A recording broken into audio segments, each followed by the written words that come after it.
general de la seguridad y la privacidad de los productos. El señor MIKKO ha trabajado anteriormente como jefe de seguridad de red y jefe del equipo de respuesta a incidentes de seguridad de productos, respondiendo, investigando y resolviendo incidentes y brechas de seguridad cibernética con clientes de Ericsson a nivel mundial.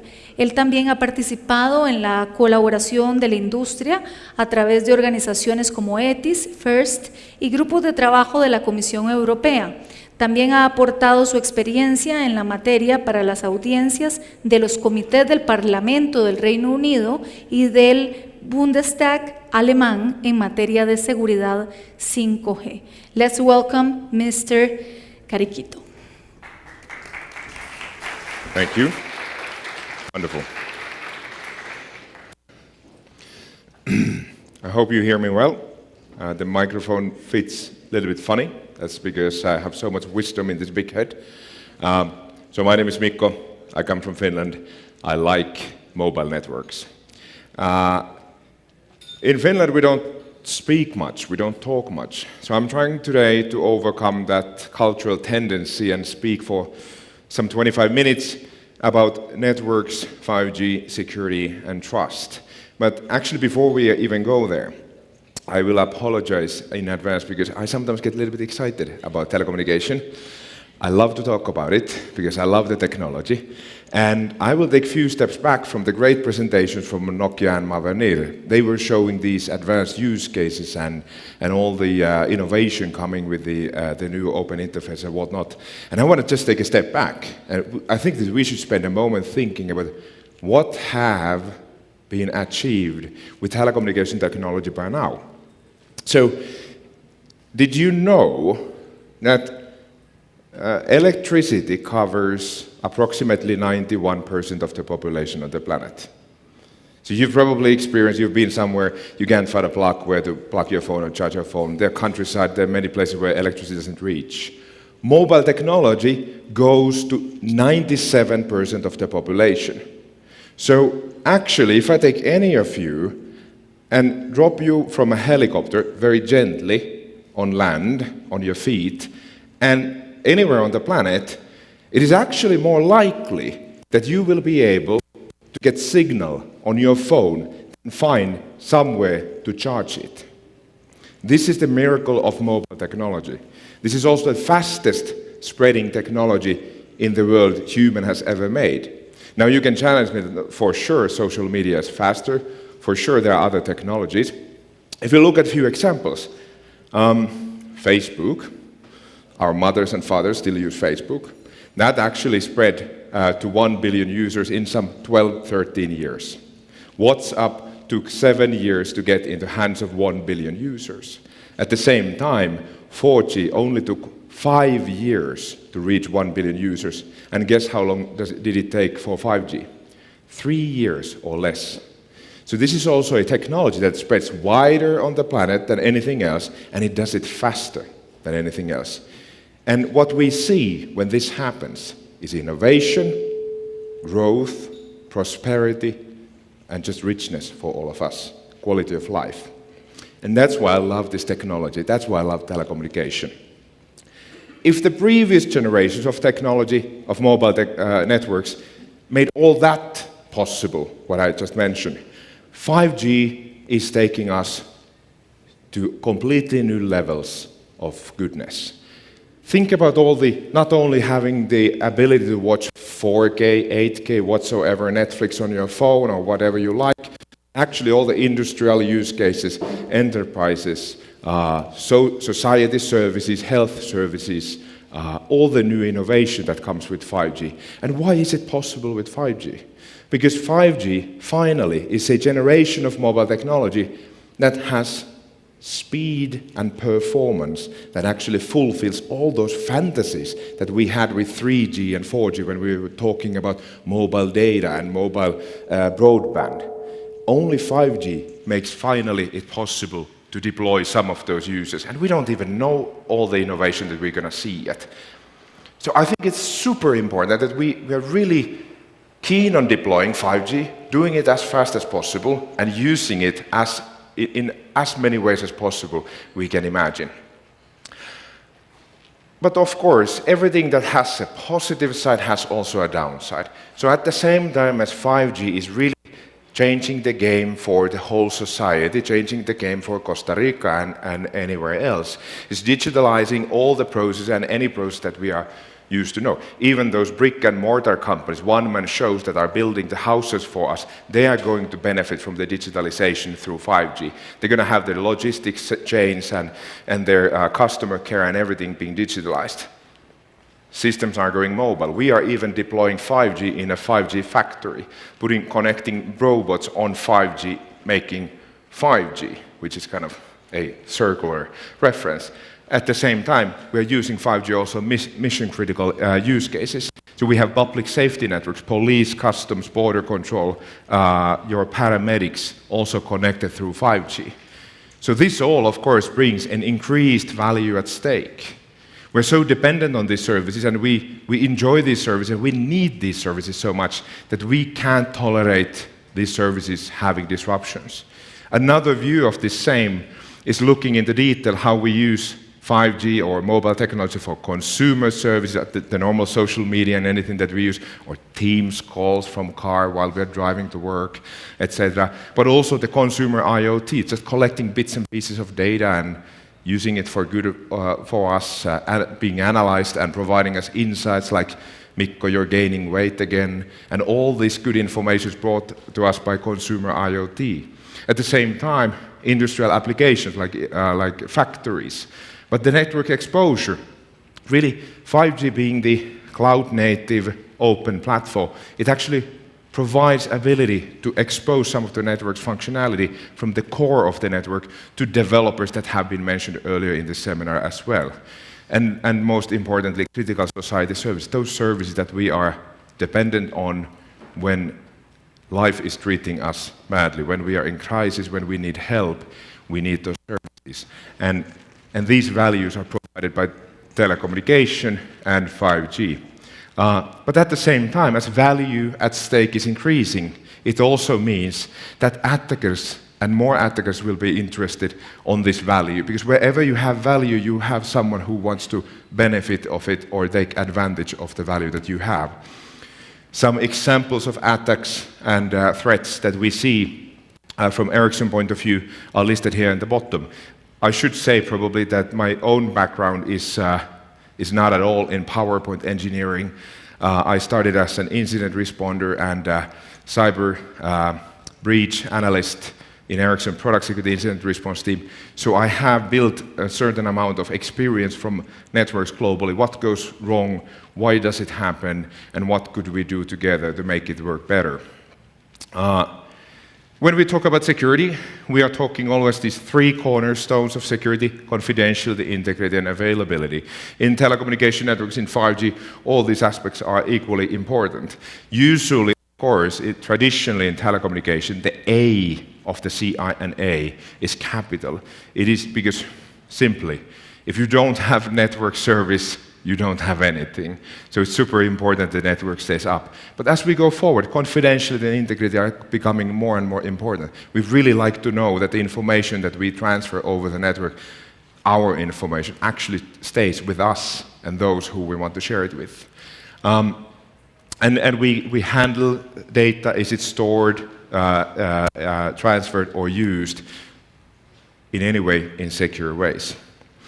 In this presentation, I think it's important to cover both security and trust, because we have a lot of discussion, and I'm getting engaged by governments, customers, other stakeholders, and asking questions about security and sometimes about trust. And it's really important to distinguish what is the difference between security and trust. We know very well that when you have such a complex system as 5G network, and you have such a platform providing value to all parts of your society, it's really easy to mix that where you have an issue with security, where you have an issue with trust. In this presentation, I'm going to cover now first a few aspects about security and how we approach security and what we think that is required from the approach in security. And then I'm going to touch about the trust in the end before closing this session. Ericsson security or Ericsson trust stack is what you're looking now. And I know that this is now something that it really requires you to focus for a moment, because I just said that I'm going to talk about security, and then I show you trust stack. So it is unfortunate naming for the stack, but we understand that it brings trust as we have the 4 layers of security all together. I'll explain it briefly. Telecommunication network is such a complex system that you can't just take off-the-shelf products and plug them on, put them on, and run them and think that everything's going to go fine. You need to have secure standards on the bottom, agreeing on, for example, that interoperability of the network, compatibility, how the interfaces actually work together, how the data flows through the network, and how it should be secured. In the next layer, we have the vendor product development process, and that's one of my jobs in Ericsson. I'm the Chief Product Security Officer, which means that I'm leading the security and privacy implementation of the Ericsson portfolio of all the product solutions and services that you use in your daily lives.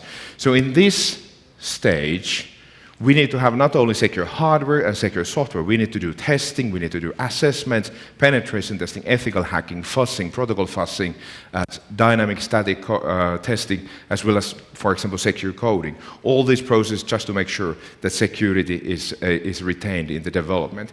But then most importantly, when the products and the technology goes into the deployment and operations, it needs to be done in a great and secure architecture. It needs to be done with security in mind in the operation. This means, like, for example, you have your 24/7 operations, you have segregation of duties, you have least privilege principles deployed, defense in depth, and many other well-known security aspects covered.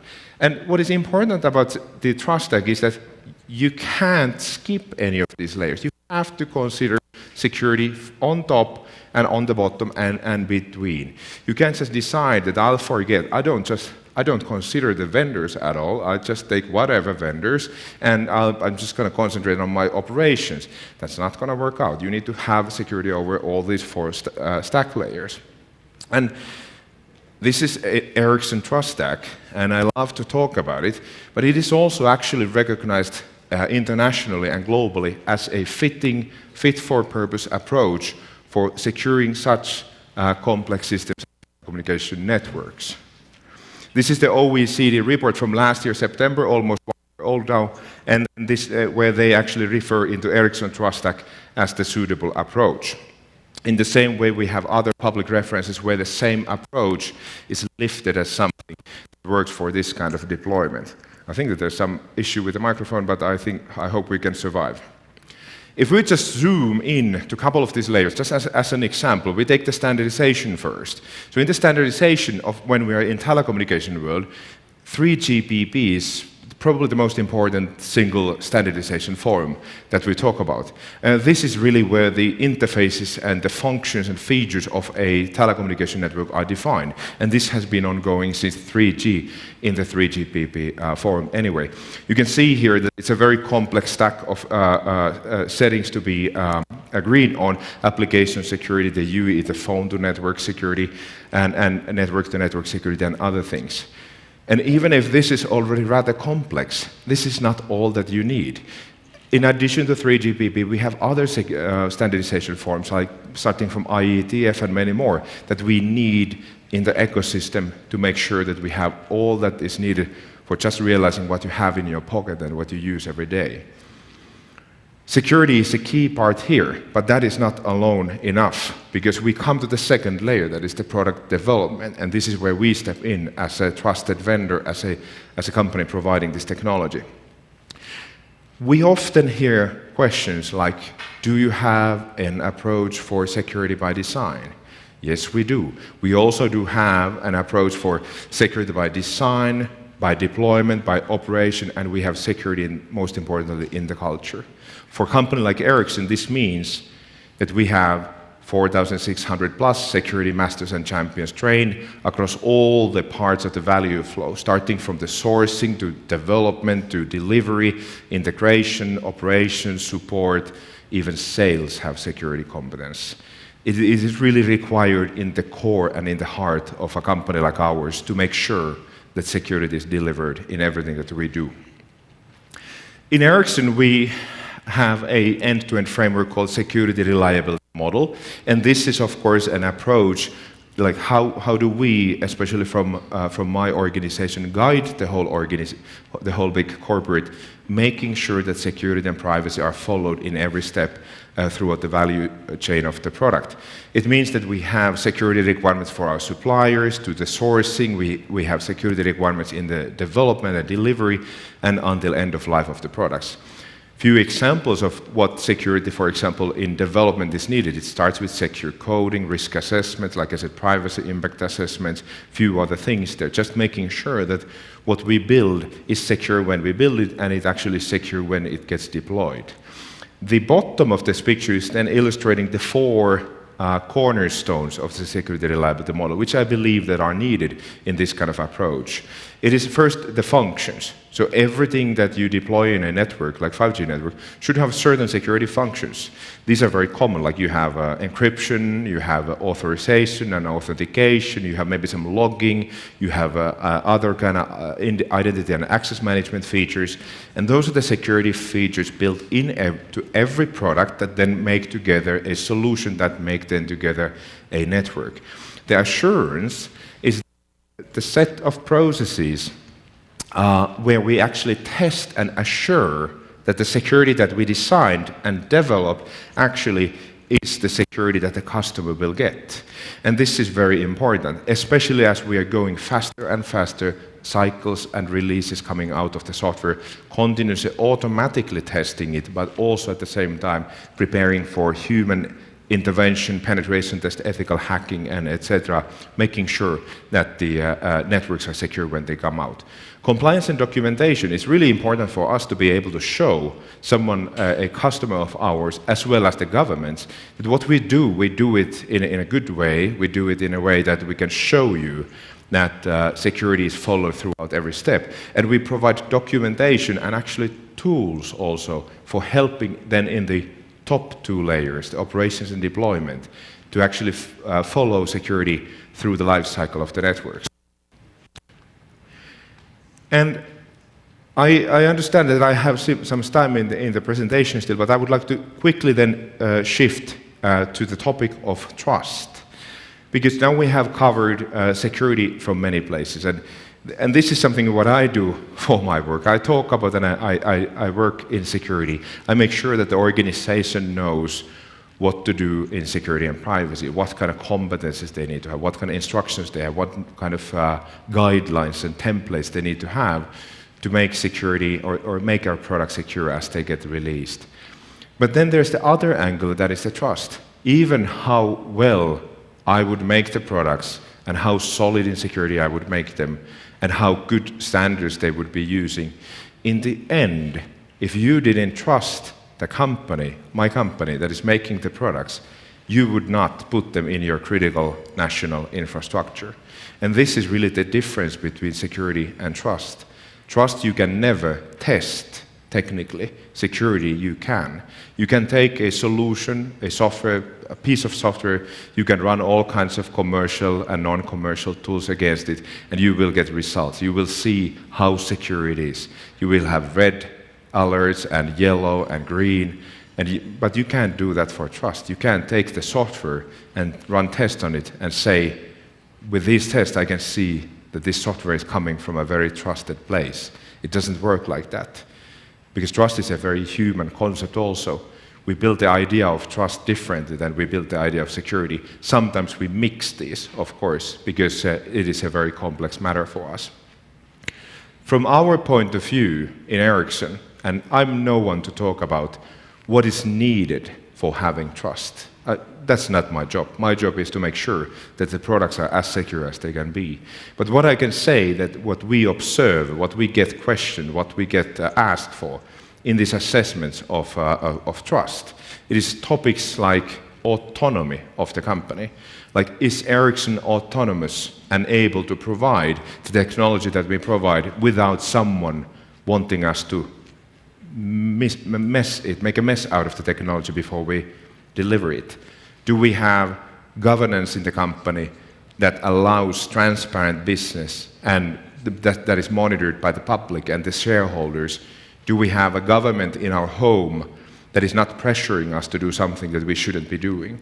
These are some of the questions that we get assessed. I don't know if they're the right questions. I don't know if they're the wrong questions, but these are the questions that we get assessed on. And I can say that every place where we have got these questions, where we've been asked these questions, or we've been assessed against this criteria, we have passed. Ericsson has been determined a trusted vendor in India, in Europe, and in many other places. So I'm at least happy that we have a good basis for starting to then build secure products and solutions to make secure networks. And the last point about the trust assessments, what I'm aware of, is that the governments who are making these assessments, as well as EU started in 2019, 2020, making the risk assessment that then was evolved to a 5G toolbox, and then that was deployed in the member states. In all those approaches, the governments, the regions, they are not doing these assessments to play with someone or tease someone. They're doing it from their own national security point of view. They're doing it to assess what technology from where I want in my national critical infrastructure. And they are asking those questions objectively from us as well, from all the other vendors represented here as well. So I think that those are 2 or 3 important things, understanding about the trust assessments that we are going through. Yeah. So just summarizing the key points in what we have gone through today. So first we started from that the telecommunication networks are a miracle, almost, a human-made miracle. They are quite amazing, and I'm sure that they will be serving us with more amazing things going forward. But there's something special in telecommunication networks when it comes to securing them that makes them different from any other ICT system, I dare to say, in comparison. And it is the fact that telecom network is spread across the nation. It goes from shore to shore, from border to border, and it needs to serve all the people in your country. You have very critical ICT systems in power plants, in harbors, in other places, but they're usually contained in a smaller area. Telecom networks need to spread across the country. They also need to be always on. You can't have a telecommunication network that is on from Monday to Friday. You need to have a telecommunication network that you can call, emergency call, in the middle of the night if you need to. And at the same time, they are so spread out, but they are also so available. They are also high-performing.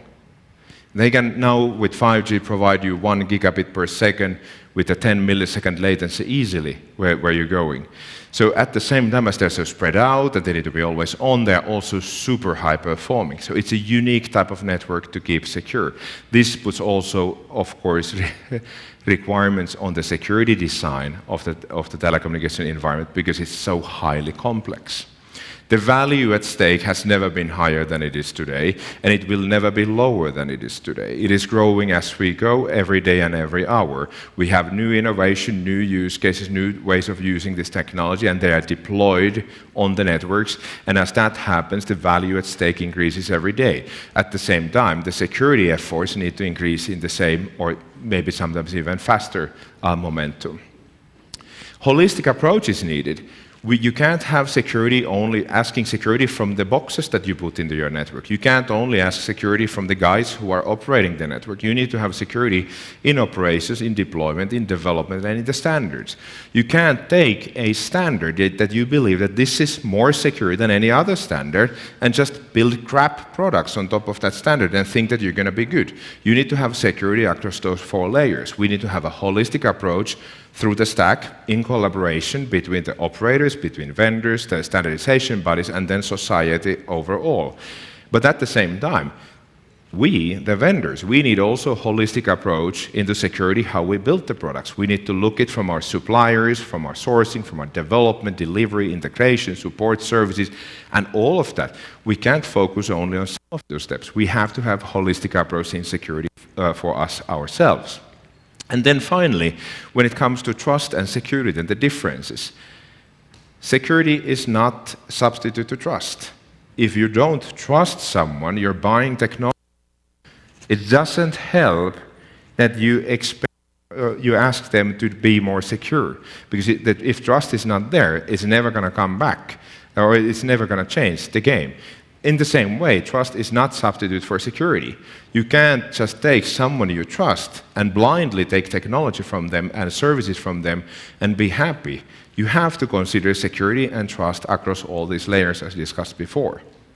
And in some cases, what we are exposed to, it is really these questions about autonomy, political and financial influence on the company and the government behind or where the home location of the company is, and such questions overall. I will end the presentation here at this point, and I will thank you for your time. It's great to be in Costa Rica. This is my first time, and I hope to be back with some more time in future. Thank you so much. Thank you.